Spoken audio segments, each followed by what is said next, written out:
மாண்புமிகு எதிர்க்கட்சி தலைவர் திரு உதயநிதி ஸ்டாலின் அவர்கள்.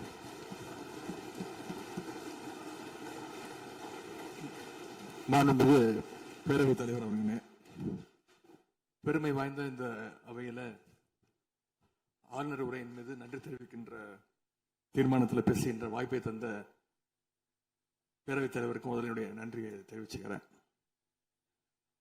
அதுமாதிரி நம்முடைய மாண்பு முதலமைச்சர் அவர்களுக்கு திராவிட முன்னேற்ற கழகத்துடைய சட்டமன்ற உறுப்பினர்கள் அனைவரின் சார்பாகவும் எங்களுடைய பிறந்தநாள் வாழ்த்துக்களையும் நான் தெரிவிச்சுக்கிறேன்.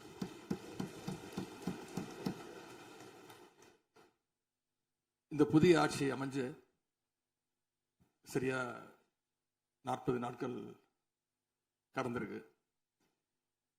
ஆளுநர் உரையின் போது நானும் எங்களுடைய சட்டமன்ற உறுப்பினர்களும் இந்த 40 நாட்கள்ல இந்த அரசு என்னென்ன பணிகள் செஞ்சிருக்கு, ஏதாவது திட்டங்கள் கொண்டு வந்திருக்காங்களா, ஏதாவது சாதனைகள் செஞ்சிருக்காங்களான்னு ஆவலோடு காத்துக்கிட்டு இருந்தோம்.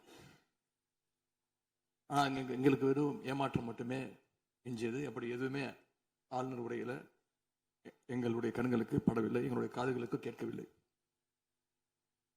அதே ஒரு நம்பிக்கை வாக்கெடுப்பின் போது நான் பேசும்பொழுது குறிப்பிட்டு பேசினேன், ஆளுநர் வருவாரு, ஆளுநர் உரையின் மீது வந்து பேசும்போது தமிழ்தாய் வாழ்த்துக்கு முதலிடம் கொடுங்க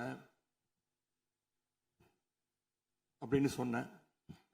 பேரவையின் அனுமதியுடன் அலுவல் நேரம் நீட்டிக்கப்படுகிறது. அதே போல தமிழ்தாய் வாழ்த்து முதல்ல பாடப்பட்டுச்சு.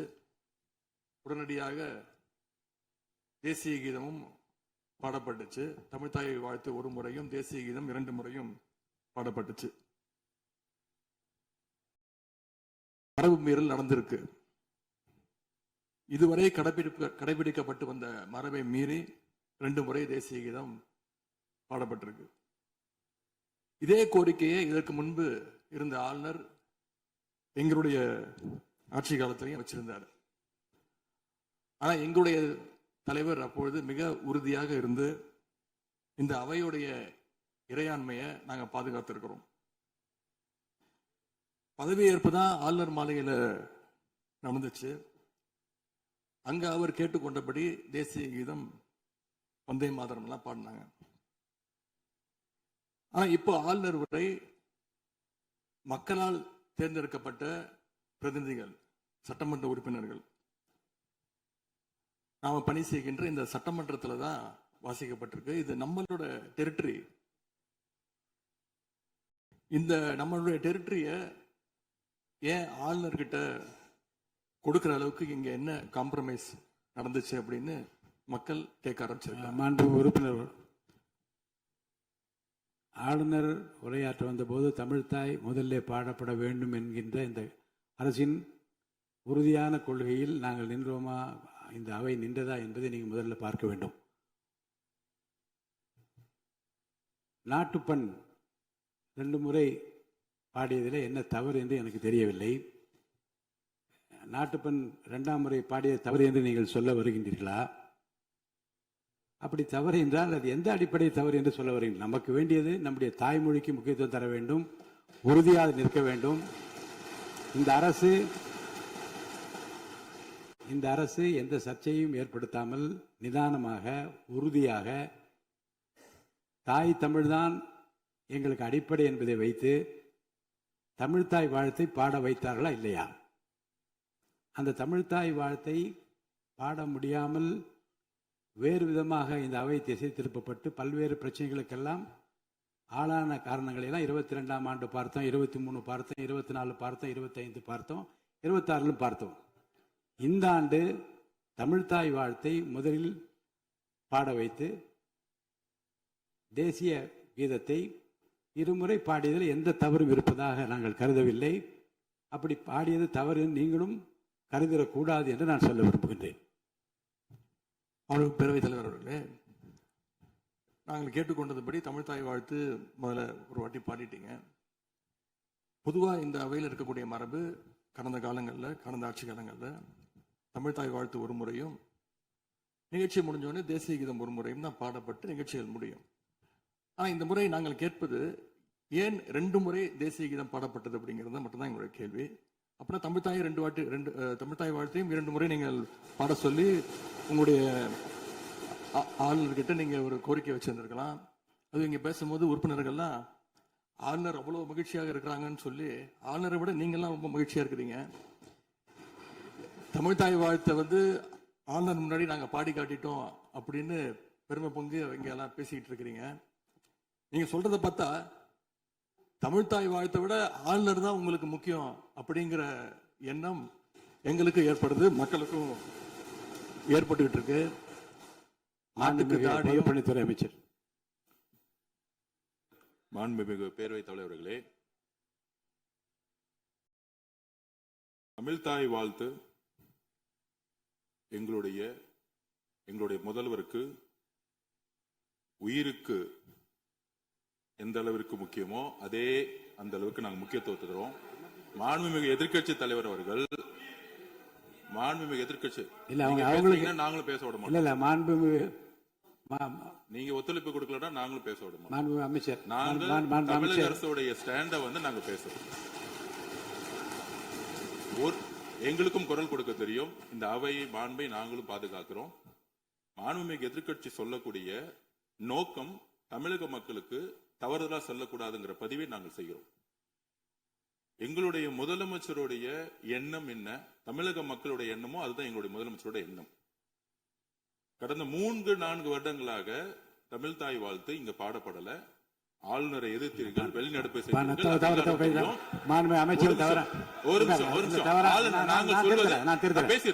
பேசி முடிக்கிறேன்.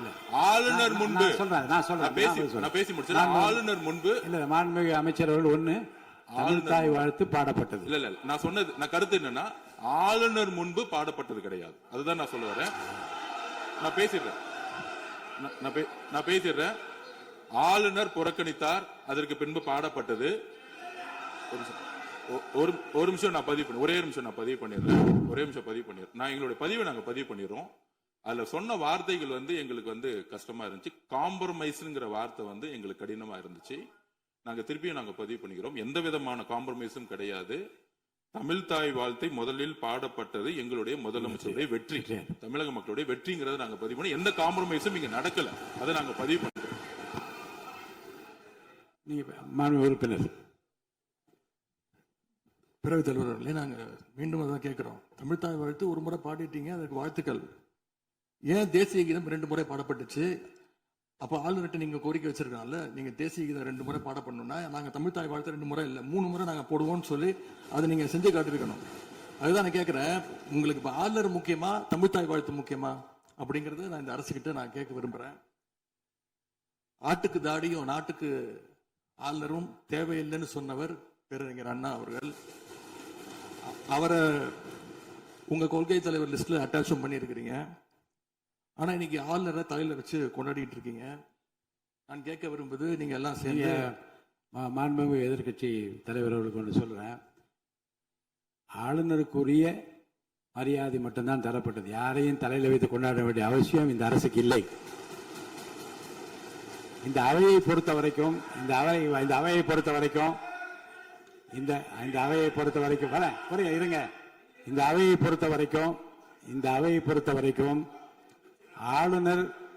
ஆளுநர் இங்கே வருகை தருகிற போது உரிய முறையில் மரியாதையும், இந்த அவையினுடைய விருப்பத்திற்கு ஏற்ப, அவைத் தலைவரின் விருப்பத்திற்கு ஏற்பதான் நிகழ்வு நடைபெறும் என்பதையும் உறுதியாக நின்று தமிழ்த்தாய் வாழ்த்தை முதலில் பாட வைத்து, தமிழ்த்தாய் வாழ்த்துக்கு பிறகு தேசிய கீதம் ஒரு முறை அல்ல 2 முறை பாடப்பட்டது. அதில் எந்த விதமான தவறும் கிடையாது. அதில் உள்நோக்கு கற்பிப்பது தவறு என்று நான் கூறுகின்றேன்.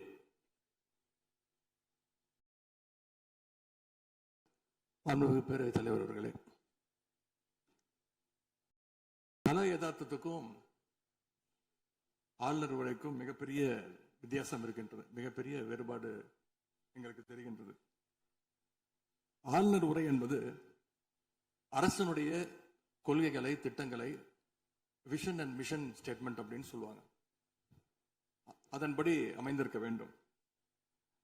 ஆனா இந்த அரசனுடைய ஆளுநர் உரையில இருக்கக்கூடிய அனைத்து கண்டென்ட்டுமே ஆளுங்கட்சியினர் சோஷியல் மீடியால ரீல்ஸ் போடுறதுக்கு உதவுமே தவிர ரியல் பிரச்சனைகளுக்கு கை கொடுப்பதாக உதவுவதாக எந்த சொல்யூஷனும் தருவதாக எங்களுக்கு தெரியவில்லை.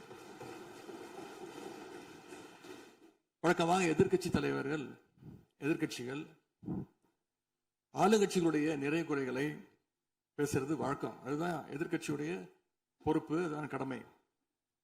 ஆனா இப்ப இருக்கக்கூடிய ஆளுங்கட்சியை விமர்சனம் செய்யறதுல முந்தைய எதிர்க்கட்சிகளை விட எங்களுக்கு அதிக பொறுப்பும் அதிக உரிமையும் இருக்கு அப்படின்னு நாங்க நம்புறோம். அதுக்கு காரணம், எங்களுடைய கூட்டணி கட்சியாக இருந்து எங்களுடைய உடன்பிறப்புகளுடைய வாக்குகளை வெற்றி பெற்றவர்களுடைய ஆதரவுல தான், எங்களுடைய தயவுல தான் இன்னைக்கு இந்த அரசு நடந்துகிட்டு இருக்கு என்பதை நீங்கள் கருத்துக்கு கொள்ள வேண்டும். இன்னும் சொல்ல போனா, நாங்க இன்னைக்கு எதிர்கட்சியில் வரிசையில் மட்டும் இல்ல, ஆளுங்கட்சி வரிசையிலும் எங்களுடைய வாக்குகள் அமர்ந்திருக்கு. ஆனால் நான் மீண்டும் ஏற்கனவே சொன்னது மாதிரி, நாங்கள் வெறும் எதிரி கட்சியாக இல்லாமல் ஒரு ஆக்கப்பூர்வமான எதிர்கட்சியாக செயல்பட விரும்புகின்றோம். அந்த நிலைமையில இன்னைக்கு பல்வேறு பிரச்சனைகளை எடுத்து வைக்க விரும்புகின்றேன். முதல்ல, கடந்த 2 மாதங்களாக எங்களுடைய வேண்டுகோளை ஏற்று கலைஞர் மகளிர் உரிமை தொகையை 15ஆம் தேதி கரெக்டா மகளுடைய அக்கௌண்ட்ல போட்டதுக்கு எங்களுடைய நன்றியை நாங்கள் தெரிவிச்சுக்கிறோம். அதே போல் எங்களுடைய தலைவர் அவர்களால் தொடங்கப்பட்ட முதலமைச்சர் காலை உணவு திட்டம் 1ஆம் வகுப்பிலிருந்து 5ஆம் வகுப்பு வரைக்கும் நாங்கள் கொடுத்துட்டு இருந்தோம். அதை வர செப்டம்பர் மாதத்திலிருந்து தந்தை பெரியாருடைய பிறந்த நாளிலிருந்து 8ஆம் வகுப்பு வரைக்கும் நீங்க நீட்டிக்க போவதாக செய்திகளில் பார்த்தேன். எனவே எங்களுடைய திட்டத்தை நீங்கள் இன்னைக்கு எக்ஸ்டெண்ட் பண்ணியிருக்கிறதுக்காக மீண்டும் எங்களுடைய பாராட்டுகளையும் நன்றிகளையும் முதல்ல நான் தெரிவிச்சுக்கிறேன். ஆனா எங்களுடைய முதலமைச்சர் அவர்கள் தொடங்கின நான் முதல்வன் திட்டத்தை நீங்க முடக்கிற முயற்சியில் இறங்கியிருக்கீங்கன்னு கேள்விப்பட்டோம். தமிழ்நாட்டில் இருக்கக்கூடிய ஒவ்வொரு இளைஞர்களும் அவங்களுடைய துறைகள்ல நான் முதல்வன் அப்படின்னு உருவாகணும்னு தான் எங்களுடைய தலைவர் இந்த திட்டத்தை கொண்டு வந்தாங்க. இந்த நான் முதல்வன் திட்டத்தில் மட்டும் பாத்தீங்கன்னா, கடந்த 4 வருடங்கள்ல 41 லட்சம் மாணவர்கள் இதுல டைரக்டா பெனிஃபிட் அடைஞ்சிருக்கிறாங்க. நான் முதல்வன் திட்டத்தின் மூலம் பள்ளிக்கூடம் செல்கின்ற மாணவர்களுக்கு அடுத்து அவங்களுடைய ஹையர் ஸ்டடீஸ் என்ன, எப்படி படிக்கணும், எந்த கோர்ஸ் எடுக்கணும் அப்படின்னு அவங்களுக்கு கைடன்ஸ் கொடுத்துருக்கிறோம். அதே மாதிரி உயர்கல்வி படிக்கின்ற மாணவர்களுக்கு எங்க போய் வேலைக்கு சேரணும், அவங்களோட எம்ப்ளாய்மெண்ட் ஸ்டெபிலிட்டியை நாங்க ஸ்ட்ரென்த் பண்ணியிருக்கோம். முக்கியமா நான் முதல்வன் திட்டத்தின் மூலமா யூபிஎஸ்சி மாதிரியான சிவில் சர்வீசஸ் தேர்வுக்கு தயாரிக்கின்ற மாணவர்களுக்கு ஹாஸ்டல் வசதியோட பயிற்சியும் வழங்கப்பட்டிருக்கு. பிரிலிம்ஸ் தேர்வாளர்களுக்கு மாசம் 7,500 ரூபாய், மெயின்ஸ் தேர்வாகிறவங்களுக்கு மாசம் 25,000 ரூபாய் கல்வி ஊக்கத்தொகையை இந்த நான் முதல்வன் திட்டத்தின் மூலம் எங்களுடைய அரசு கொடுத்துச்சு. அது மட்டும் இல்ல, டெல்லிக்கு இன்டர்வியூக்கு போயிட்டு வர்றதுக்கு அவங்களுக்கான போக்குவரத்து கட்டணத்தையும் அந்த செலவையும் அரசே ஏற்று இருக்கு நான் முதல்வன் திட்டத்தின் மூலமாக. சென்ற ஆண்டு மட்டும் தமிழ்நாட்டில் இருந்து யூபிஎஸ்சி கிளியர் பண்ண 60 பேர்ல 56 மாணவர்கள் இந்த நான் முதல்வன் திட்டத்தின் மூலம் பயன்பெற்றுவாங்க. அதுல இன்னும் குறிப்பிட்டு சொல்லணும்னா, ஆல் இண்டியா லெவல்ல 2nd பிளேஸ் படிச்ச சகோதரி ராஜேஸ்வரி நான் முதல்வன் திட்டத்தில் பயன்பெற்றவங்க. இப்படிப்பட்ட நான் முதல்வன் திட்டத்தை கைவிட வேண்டிய அவசியம் என்ன அப்படிங்கறது முதலமைச்சர் அவர்கள் தன்னுடைய பதிலுரையில கூற வேண்டும்னு நான் விருப்பப்படுறேன். அதே மாதிரி சமீபத்தில் டெல்லிக்கு போன முதலமைச்சர் அவர்கள் நிதி ஆயோக் கூட்டத்தில் பல்வேறு விஷயங்களை பத்தி பேசியிருக்கிறார். அதுவும் குறிப்பா நம்முடைய தமிழ்நாடு இன்னைக்கு இந்தியாவிலேயே பொருளாதாரத்தில் 2வது பெரிய மாநிலமாக வளர்ந்திருக்கு அப்படிங்கிற பெருமையா பேசியிருக்கிறார். அது மட்டும் இல்ல, தமிழ்நாட்டில் டாக்டர் கலைஞர் அவர்களால் தொடங்கப்பட்டு எங்களுடைய தலைவர் அவர்களால் வளர்க்கப்பட்ட, அதுவும் கடந்த ஆட்சியில் என்னுடைய கட்டுப்பாட்டில் இருந்த மகளிர் சுய உதவி குழுக்கள் மிகச்சிறப்பாக செயல்படுது அப்படின்னு முதலமைச்சர் அவர்கள் பேசியிருக்கிறாங்க. இந்தியாவிலேயே ஃபேக்டரி ஒர்க்கர்ஸ் இருக்கிற பெண்கள்ல 42%, 42% தமிழ்நாட்டை சேர்ந்தவங்க. அதனால தமிழ்நாட்டில் இருக்கக்கூடிய பெண்கள் முன்னேற்றம், சுகாதாரம் எல்லாமே சிறப்பா இருக்குன்னு நம்முடைய முதலமைச்சர் அவர்கள் டெல்லியில சொல்லியிருக்கிறாங்க. திரைப்படங்கள்ல தான் பாத்தீங்கன்னா ஒரே பாட்டுல ஏழையா இருக்கிறவன் ஒரே பாட்டுல 5 நிமிஷத்துல 4 நிமிஷத்துல பெரிய பணக்காரன் ஆயிடுவான். ஆனா அது மாதிரி நிஜத்துல ஒரு மாச ஆட்சியில தமிழ்நாடு மாதிரியான மிகப்பெரிய மாநிலத்தை அந்த அளவுக்குலாம் வளர்த்த முடியாது. இந்த சாதனைகள் எல்லாம் யார் ஆட்சி காலத்தில் நடந்துச்சுன்னு மக்களுக்கும் தெரியும், மக்களும் பார்த்துக்கிட்டு இருக்காங்க, முதலமைச்சருக்கும் தெரியும். அதே மாதிரி பேரவைத் தலைவர்களே, இந்த ஆட்சியில இன்னொரு பழக்கமும் புதுசா வந்திருக்கு. அதாவது எங்களுடைய திராவிட மாடல் ஆட்சியில நாங்க எடுத்த நடவடிக்கையால ஏதாவது நல்லது நடந்தா உடனே அதுக்கு ஸ்டிக்கர் ஒட்டிடுறாங்க. அது மட்டும் இல்ல, ஃபர்ஸ்ட் டைம் எவர் இந்த ஹிஸ்டரி அப்படின்னு சொல்லிடுறாங்க. அப்படி சொன்ன சில ஃபேக் நியூஸ், தவறான தகவல்களை நான் குறிப்பிட விரும்புறேன். பஸ்ல மூத்த குடிமக்கள் கட்டணமில்லா பயணம் மேற்கொள்ள, மூத்த குடிமக்கள், பள்ளி மாணவர்கள் அவங்க எல்லாம் கட்டணம் இல்லாம பயணம் மேற்கொள்ள இந்த ஆட்சியில தான் முதல்ல அந்த திட்டம் கொண்டு வரப்பட்டது அப்படின்னு ஃபேக் நியூஸ் பரப்பிட்டாங்க. இதெல்லாம் ஏற்கனவே இருக்கக்கூடிய திட்டங்கள், எங்களுடைய ஆட்சியில கொண்டு வரப்பட்ட திட்டங்கள். அது மட்டும் இல்ல, அரசு பள்ளியில வழங்கப்படுகின்ற ஸ்கூல் பேக்ல முதலமைச்சரோட புகைப்படம் இல்லாம இப்பதான் முதல்ல வழங்குறோம் அப்படின்னு, ஃபர்ஸ்ட் டைம் இந்த ஹிஸ்டரி அப்படின்னு டேக் போட்டு ஃபேக் நியூஸை தொடர்ந்து பரப்பிட்டு இருக்கிறாங்க. இதெல்லாம் எங்களுடைய திராவிட முன்னேற்ற கழகம், எங்களுடைய திராவிட மாடல் அரசுல எங்களுடைய முதலமைச்சர் கொண்டு வந்த திட்டங்கள். இப்படி இவங்க ஸ்டிக்கர் ஒட்டின லிஸ்ட் மிகப்பெரிய லிஸ்ட். ஒரு முக்கியமான விஷயம் பத்தி இந்த நேரத்தில் பதிவு செய்ய விரும்புகிறேன். அறநிலையத்துறையின் அசையும் மற்றும் அசையா சொத்துக்களின் வருவாய் அதன் புனிதமான நோக்கத்திற்கு மட்டுமே பயன்படுத்தப்படும் அப்படின்னு ஆளுநர் உரையில இடம்பெற்றிருக்கு. இந்த கருத்தை பார்க்கும் பொழுது அறநிலையத்துறையே இருக்கக்கூடாது அப்படின்னு சொல்ற பாஜகவுடைய குரலாகத்தான் தாவேக அரசும் சொல்லுதா அப்படிங்கிற சந்தேகம் எங்களுக்கு வருது. பாஜகவும் வலதுசாரிகளும் சொல்றது இதுதான், அறநிலையத்துறை பள்ளி கல்லூரிகளை நடத்தக்கூடாது, அறநிலையத்துறை பள்ளி கல்லூரிகளை நடத்தக்கூடாது அப்படின்னு சொல்லிட்டு இருக்கிறாங்க. இதுக்காக வழக்கும் தொடர்ந்து இருக்கிறாங்க. இந்த நிலைப்பாடு திருமண மண்டபங்கள், வணிக வளாகங்களோடு நிற்குமா, இல்ல கல்வி நிறுவனங்களுக்கும் இந்த கண்டிஷன்ஸ் அப்ளை செய்யப்படுமா? மாண்புமிகு அறநிலையத்துறை அமைச்சர்கள். மாண்புமிகு பேரவைத் தலைவர் அவர்களே, மாண்புமிகு தமிழ்நாடு முதல்வர் அவர்களே, அறநிலைத்துறையை பொறுத்த வரைக்கும் கோவில்களின் வருமானம் கோவில்களில் வரக்கூடிய பக்தர்களுக்காக செலவிடப்படும் என்பதை நம்முடைய ஆளுநர் உரையில் இடம்பெற்றிருந்ததுதான் அதோடைய சாராம்சம். இன்னொன்று, சமீபத்தில் வெளியிடப்பட்ட திருமண மண்டபங்கள் மற்றும் வணிக வளாகங்கள், அந்த பணிகள் துவங்கப்படாத பணிகள் நிறுத்தப்பட்டது என்பது, இந்த பணிகளை பொறுத்த வரைக்கும் நாம் ஆராய்ந்த வரைக்கும் அந்த கோவில்களில் பொதுமக்களுக்கு தேவையான அடிப்படை வசதிகள், பொதுமக்களுக்கு தேவையான தங்குமிட வசதிகள், பொதுமக்கள் பக்தர்கள் வரப்போது அவர்களுக்கு தேவையான அடிப்படையிலான கழிப்பறை வசதிகள் போன்ற இந்த வசதிகளை மேம்படுத்துவதை காட்டிலும் இவர்கள் கமர்ஷியலாக கோவில்களுக்கு திருமண மண்டபங்கள் கட்டுவதிலும் வணிக வளாகங்கள் கட்டுவதிலும் அதன் மூலமாக வருவாய் ஈட்டுவதை மட்டுமே குறிக்கோளாக வைத்துக் கொண்டு இந்த திட்டங்களை துவங்கியதன் காரணமாக மேலும் அதன் மீது பல்வேறு நீதிமன்ற வழக்குகள், ஸ்டே ஆர்டர்ஸ் இருப்பதனால நாம் அதையெல்லாம் ரத்து செய்து அறிவிச்சிருந்தோம். இதற்கு ஒரே ஒரு உதாரணமாக, எந்த அளவிற்கு கோவில்களை கமர்ஷியலாக மாற்றுவதற்கு கடந்த ஆட்சி காலத்தில் முயற்சி செய்து கொண்டிருந்தார் என்பதற்காக ஒரே ஒரு சிறிய உதாரணத்தை மட்டும் சொல்லிடுறேன். அருள்மிகு குன்னூரில் இருக்கக்கூடிய அருள்மிகு விநாயகர் திருக்கோயில், ஏறத்தாழ அந்த கோயில்கள் இருந்து கோயில் நிதியை பயன்படுத்தி 10 கோடி ரூபாய் மதிப்பில ஒரு மல்டி லெவல் கார் பார்க்கிங் வசதியை அந்த கோயிலுக்கு ஏற்படுத்துவதற்கான திட்டத்தை இந்த அரசு அனுமதித்திருக்கிறது. இதற்கு முன்னால் இருந்தக்கூடிய அமைச்சர் அவர்கள் அதை அறிவித்திருக்கிறாங்க. அந்த கோயில்ல ஒட்டுமொத்தமாக மாதத்திற்கு வரக்கூடிய பக்தர்களின் எண்ணிக்கையே 500 தான் ஆவரேஜா. அதே போல அந்த கோவில்களுக்கு அடிப்படையில கழிப்பறை வசதி கூட கிடையாது. இது மட்டும் இல்ல, குன்னூர் மற்றும் உதகையை சுற்றி இருக்கக்கூடிய அனைத்து பகுதிகளிலும் இருக்கக்கூடிய 50 கோவில்கள்ல பேசிக்கா இருக்கக்கூடிய டாய்லெட் ஃபெசிலிட்டிஸ் கூட அங்க இருக்கக்கூடிய கோயில்களுக்கு கிடையாது. அப்படிப்பட்ட இடங்கள்ல கோயில் நிதியை பயன்படுத்தி எதற்காக மல்டி லெவல் கார் பார்க்கிங் தேவைப்படுது?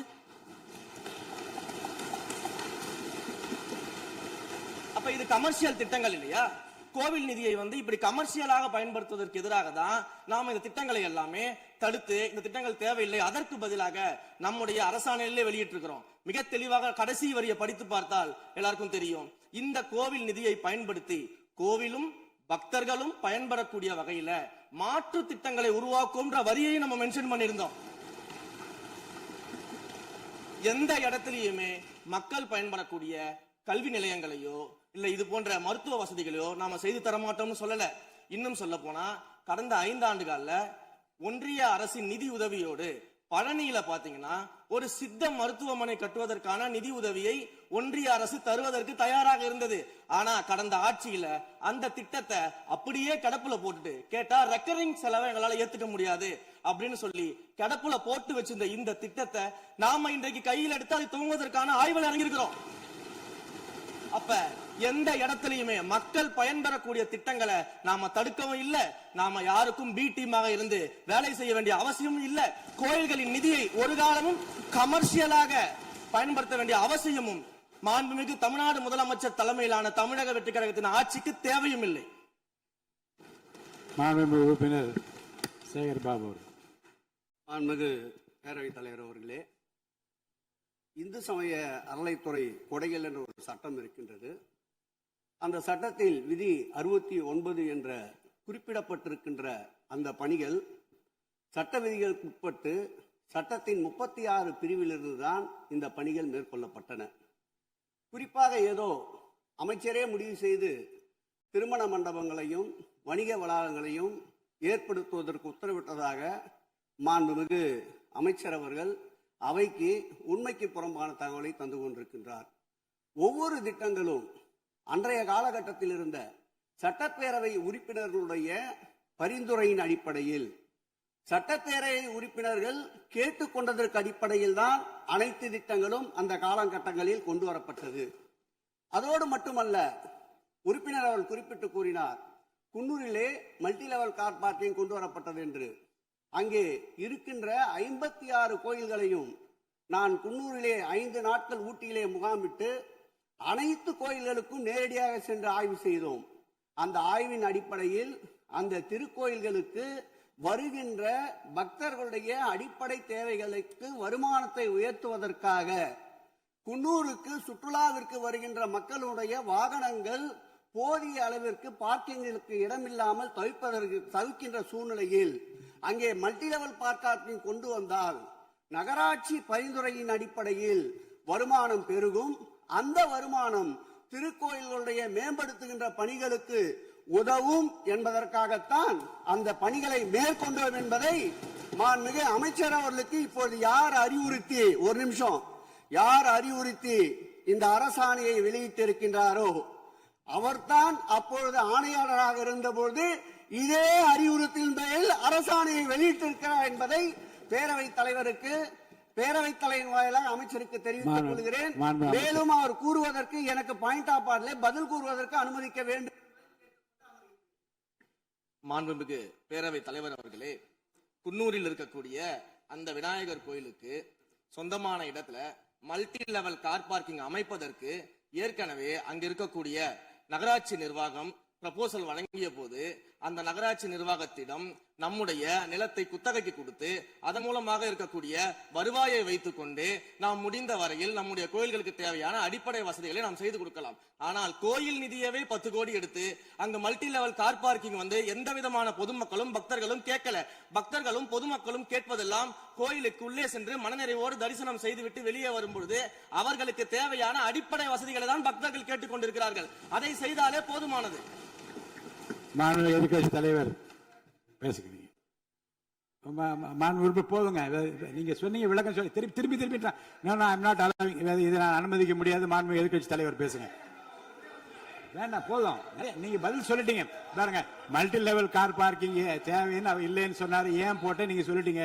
அதோட விவாதம் முடிந்தது. மாண்பு எதிர்கட்சி தலைவர் பேசுங்க. நீங்க திரும்ப எதுக்கு பாயிண்ட் ஆஃப் ஆர்டர்? இனிமே எதிர்க்கட்சி தலைவர் பேசி முடிக்கிற வரைக்கும் குறுக்கீடுகள் அவசியம் இருந்தால் அனுமதிப்பேன், இல்லை அனுமதிக்க முடியாது. எதிர்க்கட்சி தலைவர் பேசலாம்.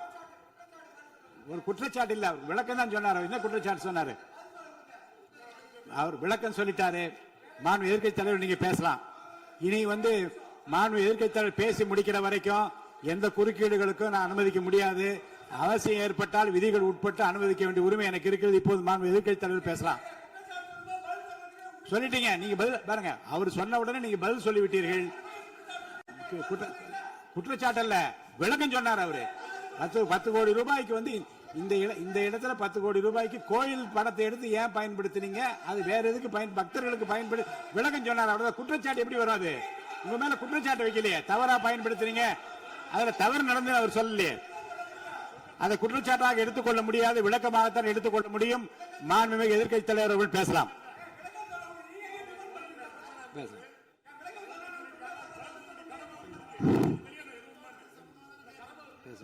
அவை முன்னவர். மாண்புமிகு பேரவைத் தலைவர்களே, அவை முன்னவர்கள் அதற்கான விளக்கத்தை சொல்லியிருக்கிறார்கள். இந்து அறநிலையத்துறை அமைச்சர் அவர்கள் விளக்கத்தை சொன்னார்கள். நீங்கள் அதற்கும் விளக்கத்தை கேட்டு பதிலளித்திருக்கிறீர்கள். மீண்டும் மீண்டும் அவர் சொல்வதற்கெல்லாம் பதிலளிப்பதற்கு அவை நேரமில்லை.